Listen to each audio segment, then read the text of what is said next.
Almost 20 years ago, a terrible injustice occurred when the state prosecuted Marvin Haynes. We inflicted harm on Mr. Haynes and his family, and on Harry Shearer, the victim, his family, and the community. We cannot undo the trauma experienced by those impacted by this prosecution. But today, we have taken a step towards righting this wrong. This morning, Judge William Cook signed an agreement made by the Hennepin County Attorney's Office and the defense to set aside Mr. Haynes' wrongful conviction. Mr. Haynes walked out of prison this morning a free man.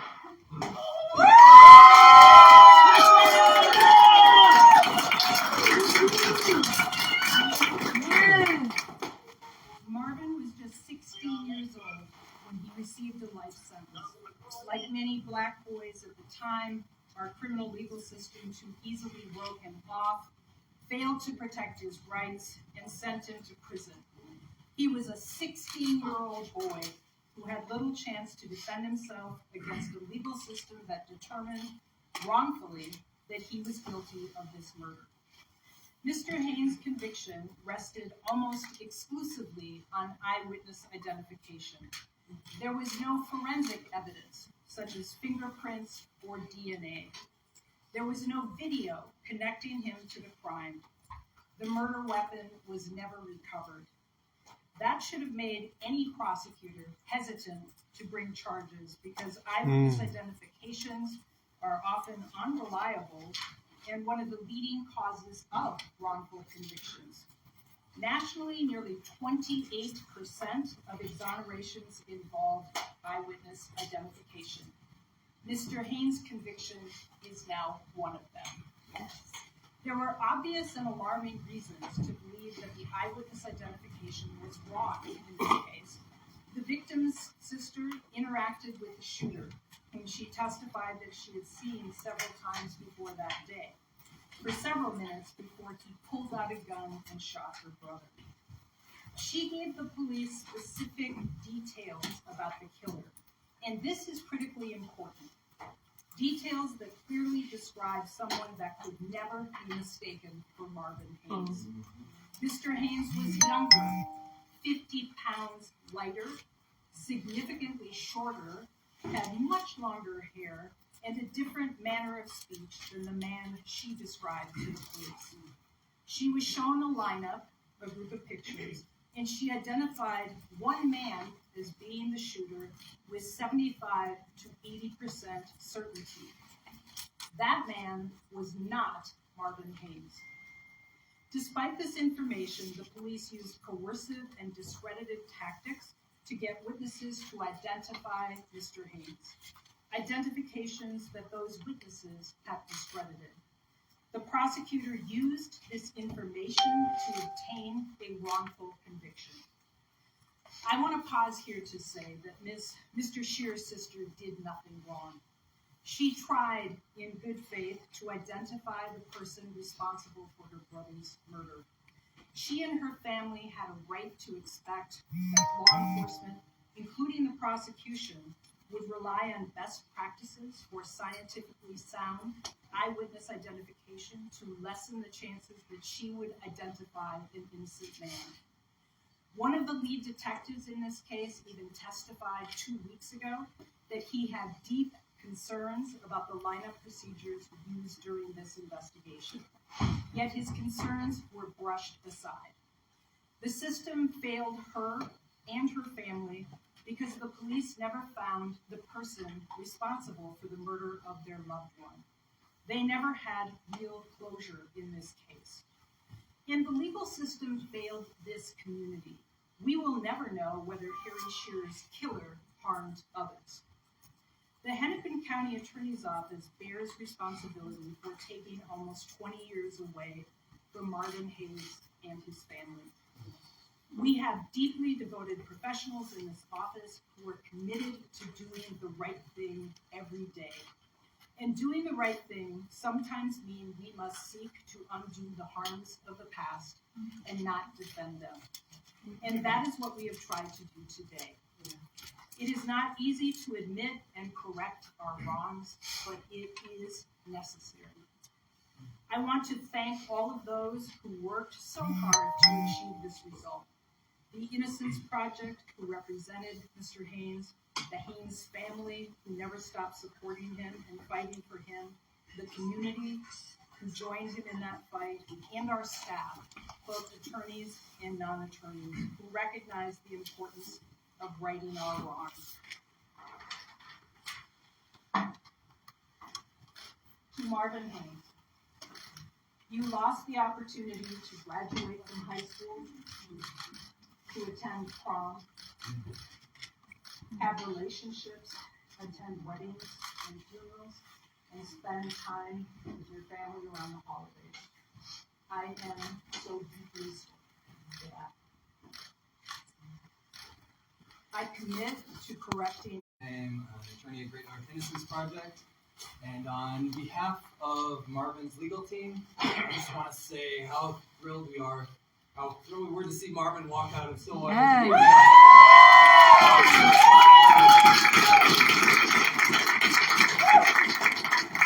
Starting when Marvin was just 16 years old, he spent nearly 20 years in prison for a crime he didn't commit. And that's far too many birthdays. Yeah. Far too many Christmases for a man who was innocent. But you know what? This year, on his birthday, his 36th birthday was just last week. You get to find out that the Hennepin County Attorney's Office had agreed to vacate his conviction. Yes.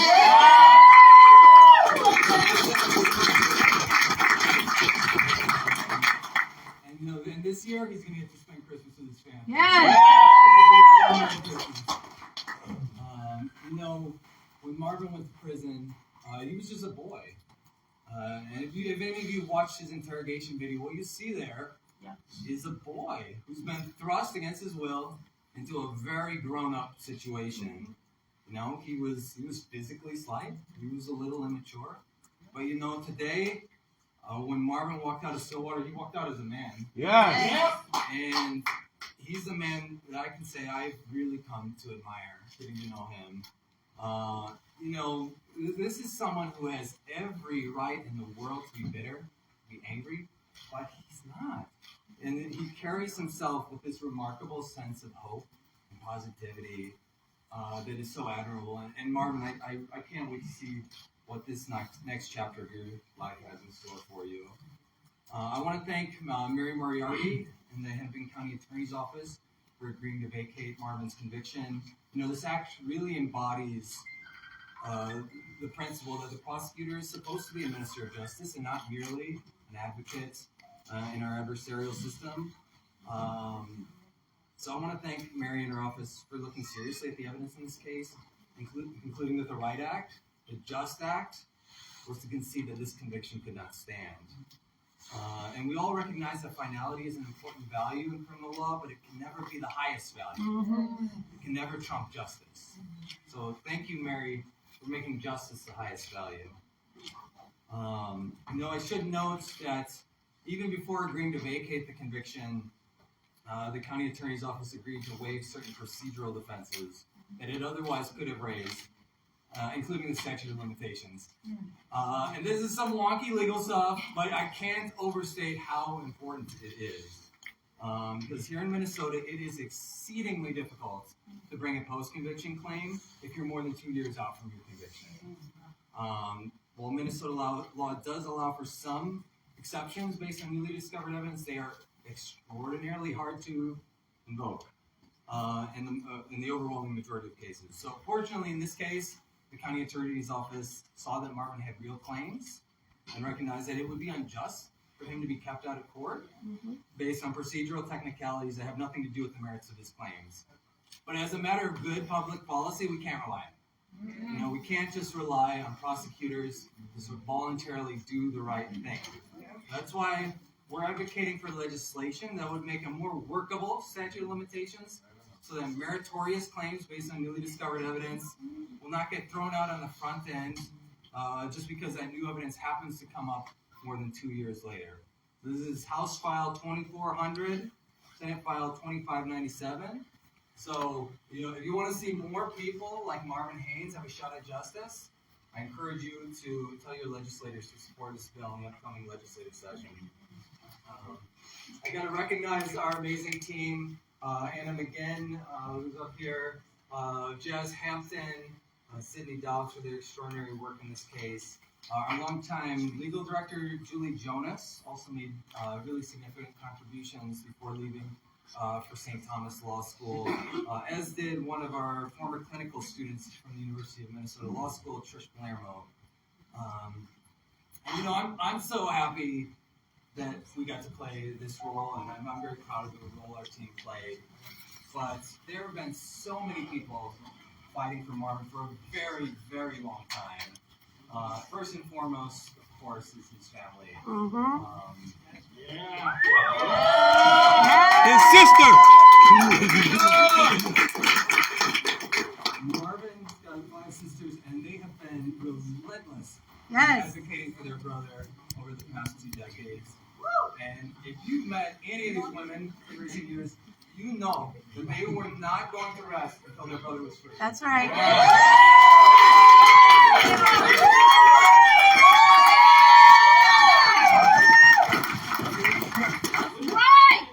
They deserve a lot of credit for making sure that the rest of us Yes. could not ignore this injustice. Right on. And there's so many other friends and community members, including people here today, who fought for Marvin every step of the way. So I want to thank you all for never giving up on Marvin.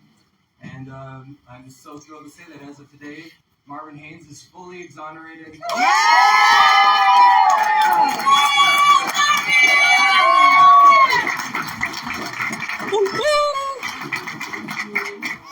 All right. Mary and her administration, without them, I wouldn't be in this position. Over the Innocent Project, Julie Jonas, Andrew, Anna, Sydney, Jazz, everybody in the community that supported me, that recognized that I was innocent and came to my aid. It takes the community to recognize these things to change. So I just appreciate everybody for their support and their love. I'm exonerated now. Yes.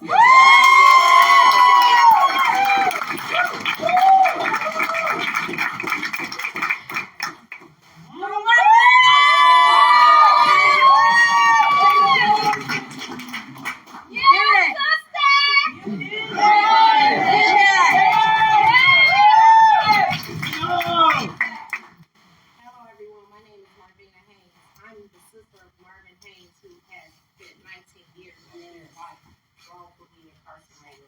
When Minneapolis police took Marvin from my family, it really caused a lot of harm, as we heard Mary speak about that today. Today, we're here to rejoice Marvin's freedom and to make sure, also, we want to make sure that these type of injustices doesn't continue to happen. Our family had been trying to get Marvin's story out for 19 years. Why does it take so much time for an innocent man? I'm very excited today. I'm full of joy. My heart couldn't be more happier. After this, we're going to go and visit my mom. I'm very happy to see my brother. I want to thank all of the community members who supported my brother, my family along the way. I want to also thank Unicorn Riot, Star Tribune, Fox 9, and everyone else who believed in Marvin's story and started to help me put together articles to be able to tell Marvin's story. For a long time, we tried to tell Marvin's story, but we didn't actually know. I didn't actually know how to tell Marvin's story, or what did it mean that my brother was wrongfully incarcerated. When this stuff happened to Marvin, the incarceration rate went up by 600% in our community. So everybody that we knew was going to prison around that time. And so it took a lot of education. the higher power put strength in our body, and we're here today. And again, I just want to say thank you,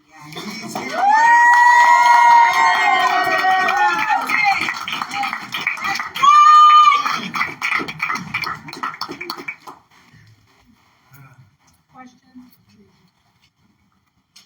Hey Marvin, Paul Bloom, Fox 9, quick question. I know it came up in your testimony, but I think maybe one of your sisters spoke that you hadn't seen them in umpteen years. I think your mom is ill. I don't want to get too personal, but have you not seen her in a while? You know, without seeing your family today, like what, tell them kind of what's happening today in your world. I'm so excited to see my family. It's been years since I've seen a lot of them. I haven't seen my mom like for 3 or 4 years since she had her stroke. So that's been difficult dealing with to go through this and not being able to see them. It's been a struggle, but I'm just glad I'm here. After I leave here, that's the first place I'm going to see my mother. I'm just appreciative to be here and people recognize my innocence. So I'm just grateful. I mean, it took 19 years, but I'm here, and all I want to do is move forward and just get my life back. That's it. Yes. Yes. Love you. You got the word from Judge Cook about that word. Andrew can attest to this. I was extremely excited. I shed tears. I haven't cried so much in 19 years in that moment. So it's just like, I was excited. I'm just like overwhelmed with emotion. I was excited just to get my life back, to know like these people have recognized my innocence. Just know the truth prevailed at this you know? So, Marvin, congratulations. What? If it wasn't for my sister and Innocent Project, I wouldn't be here. Yes. My sister lost so much trying to fight for me to get innocent. Like, she neglected herself in the process of me getting my life back. So I mean, I words cannot describe what she means to me. Right.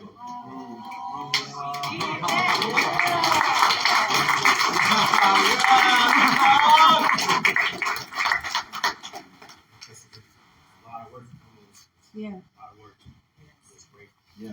Marvin, if it wasn't for Mary as well, though, like, I wouldn't be here. So it was a collective. And the judge, oh my God, I want to thank the judge because he recognized this stuff. Like, it was in plain sight. It was just like, a lot of people neglected me when I was trying to tell my story and put it out there. People didn't want to listen to me. But I was relentless. And I'm glad that people recognize it now. That's it. That's all that matters. Marvin, what would you say to other inmates that are experiencing the same or similar situations There's that you're multiple inmates that's experiencing this. I know firsthand. I conversated with these people. I've done 19 years with a lot of these people. And these people need their life back as well. So it's urgent that we move forward with them and try to help get their life back as well, because 19 years it took for me to get my life back. I went to jail at 16 years old. You know what I mean? Like, so it's time for all the innocent people to get their life back. Yes. Mark, what do you think about individuals? Are you planning on working with the Innocent Project as well? Absolutely. Whatever they need from me, I'm there. Yes. Whatever they need. And Marvin, I was going to ask you about your hopefully reach for yourself. I mean, technology has changed so much. What do you see yourself doing? In addition to seeing family, what are your I mean, goals? I'm very savvy. I'll catch on. All right. You did. Yes. You know, I want to. I didn't mean Anything. anything. I was in prison working for 25 cents an hour. Oh. I'm willing to do it. What about restitution? And for all the year, for the 19 years. It's all trying to get all that back. So I mean, thank you, Mary. I appreciate you. Marvin, what kept you going for all those years? Knowing that I'm innocent. Yes. I'm like, listen, somebody gonna see this stuff and see that I was really the wrong person. Like, it was procedures that was put in place to avoid these type of injustices from happening. And these guys ignored it, and it happened. So I'm just glad that people recognize it now. We can move forward. That's it. Yes. I have a question for you. This is at least the third case under what is now Senator Klobuchar. Listen, Other cases from when she was county prosecutor. So this case came to us through the Great North Innocence Project efforts to seek justice for Marvin. We have a number of tools that have been given to us. One is prosecuting and sentencing, and we are about to roll that out in a couple of weeks. We are also building a conviction integrity unit to take a look at cases where this might have happened in the past. So those are tools that we have. We don't yet have developed the conviction integrity unit, but certainly we will be looking at other cases in the future. So, Mary, what legally did you have to do to make this happen? You had to waive some certain procedure. Can you explain that, please? Yes. As Andrew said, there are rules that keep people out of court if they don't bring their case in a certain amount of time. That's very difficult because oftentimes new evidence comes up. And if it comes up after those timelines, they're not allowed to bring that evidence into court. And so what we did was to waive that. So we agreed that they could bring their post-conviction proceeding, even though it was after the timeline that the court had set to bring motions like this. What is the timeline for possible restitution? Everybody knows how hard it is to sue government and sue police. Is there a path for this to get something back financially? I can't really speak to timeline. So we do have a statutory regime in Minnesota for compensation for people who have been wrongfully convicted. Fully anticipate that Marvin will qualify for that, but Cut the check. That would be something we would look at. Where are the offers? Yeah. Listen. So there were two lead investigators on this case. One of them actually testified on behalf, and Andrew will talk more about that. Neither one of them is still with the Minneapolis Police Department. Maybe Andrew, you want to talk about that? So one testified. One testified at the hearing, and he said that he didn't believe. Remember, I mentioned there was a lineup that was shown to the victim's sister. She identified a particular person with 75 to 80% certainty. That person was not Marvin Haynes. It was after that where the police and prosecution were trying to make a case against Marvin, where they were trying to show other lineups, and that particular investigator said he disagreed with that. I think he testified he thought it was a joke at the time. Yeah. But he was overruled by his supervisors, the prosecutor, and so they went ahead with these lineups that he didn't believe should have happened. So one of the investigators who testified was very supportive of setting aside this conviction. The other investigator retired and did not be. Is there any crowdfunding or GoFunding that we can donate to help Marvin get back on track in these days before the justice system does what they're going to do, that we can be a support to Marvin? Yes, we're going to have a GoFundMe, and we will distribute that information when it's ready. So I'm sure Marvin will appreciate all the support he can get getting back on his feet. Sir, other than seeing your family, is there any one thing that you're looking forward to, or doing, or seeing, or doing? Having kids. Again, I just want to see my mom go walking. I mean, just simple. You go through something like that, the most simplest things, that's all that matters. Literally. So, just walking, seeing the trees, seeing the sun, seeing, really just experience life. So, yeah, simple things. Marvin, when did you find out? Was it this morning? No, it was actually my birthday. Yeah. You found out days ago. What has it been like, though, sitting here and waiting and hoping that it's going to come? I mean, I always knew this was going to happen. I always knew I was going to get justice. I wasn't going to stop. Until somebody recognized what I was doing and seen that I was innocent. Like, I was not going to stop at all. And your when the doors opened, you saw your sisters on the other side. I would say ecstatic to see my family, to see my friends, like people that I ain't seen literally in 19 years. So I mean, yeah. I think it's asked the county attorney to follow up on this gentleman's question. Can you elaborate on reviewing cap cases, and there have to be people in your office who were around back then. And what is going to happen? What's being described as a real short circuit of a lot of things. This is actually the second time I'm aware of this kind of thing being brought up about this period of time. It was also the same prosecutor. He was no longer with the office. Even my umbrella. Yes. So, one of the things I want to say is, I met Marvin in my campaign, I think, and Marvina, I followed me around, I think, and was trying to tell me about Marvin's case. I remember saying very clearly, Marvina, I don't want to know the details of this case. I didn't know the details of Marvin's case. And the reason I told Marvina I didn't want to know about it, because there has to be a process. There has to be a process that has integrity to it. And so we are not, at the moment, going out there seeking cases where there might have been a wrongful conviction. What we are doing is setting up processes that have integrity so that we can take a look at cases. And that's, I talked about prosecutor-initiated sentencing, and I also talked about building out our conviction integrity unit. In this particular case, it came to us through the request to have a post-conditions hearing. We agreed that they could have the hearing without that time bar. And it was really our team. There was a recommendation made to me. And it was only a couple of weeks ago that I actually read through every single police report in this case. I read through all of the reports. That was the very first time I had read through all of the reports. And so by the time the recommendation was made to me, I was very convinced after looking at everything that Marvin Haynes was. Mary, I just want to ask, are you guys planning on charging the officers or anyone who had anything to do with these tomfoolery accusations they had them locked up for 19 years? You have a position on the legislation that Andrew mentioned about eliminating the statute of limitations for agreement.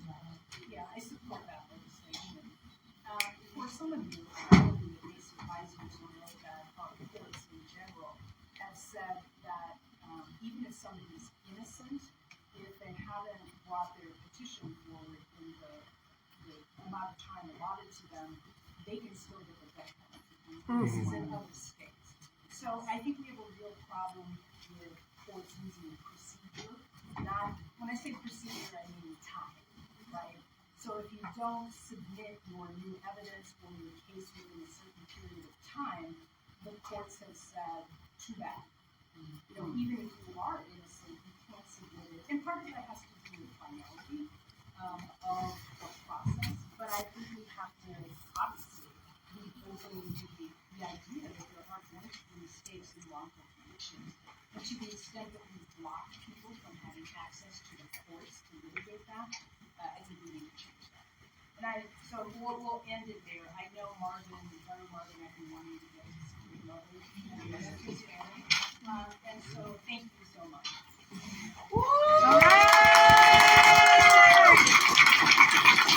And you have been watching the official Black Lives Matter Minnesota live stream. And Marvin Haynes, who's been in prison for 20 years, has been exonerated by the Hennepin County Attorney and Judge Koch here in the state of Minnesota.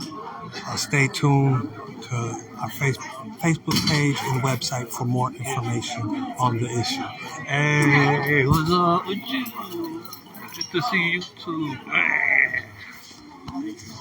Deontay is next. Oh, no. How you feel about what you just seen? Oh my God, I'm overwhelmed with joy and happiness. Marvin, man, he's home, he's free. That's right. After all these years, he's wrongfully incarcerated. He's free. He can be with his family. Thank you for showing up for him all the time. Yeah, no problem. Thank you for always showing up. I No love problem. One more question. Just give you hope for Deontay. Definitely gives me hope. All right. More hope than I ever had. Deontay's is next. Yours next. God bless you. Thank you all for tuning in. Next. pulling up. Let's say, yeah.